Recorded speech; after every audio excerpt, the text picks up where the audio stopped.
বাংলাদেশের আর্থিক স্থিতিশীলতা এবং সুশাসন প্রতিষ্ঠায় অন্তর্বর্তী সরকারকে সহযোগিতা করার বিষয়ে কথা বলতেই যুক্তরাষ্ট্রের দক্ষিণ ও মধ্য এশিয়া বিষয়ক সহকারী পররাষ্ট্রমন্ত্রী ডোনাল্ড লু ঢাকায় এসেছিলেন।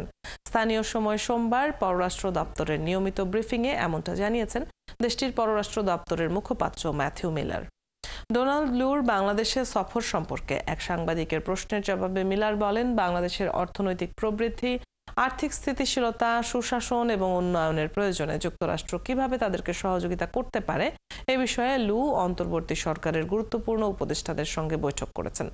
এই সময় মিলার বলেন, বাংলাদেশে সুশাসন ও বাণিজ্য প্রসারিত করতে $200 মিলিয়ন বেশি মূল্যের একটি চুক্তিতে স্বাক্ষর করেছে যুক্তরাষ্ট্র। গত শনিবার যুক্তরাষ্ট্রে অর্থ বিষয়ক সহকারী আন্ডার সেক্রেটারি ব্রেন্ট নেইম্যানের নেতৃত্বে উচ্চ পর্যায়ের 5 সদস্যের একটি প্রতিনিধি দল ঢাকায় আসে।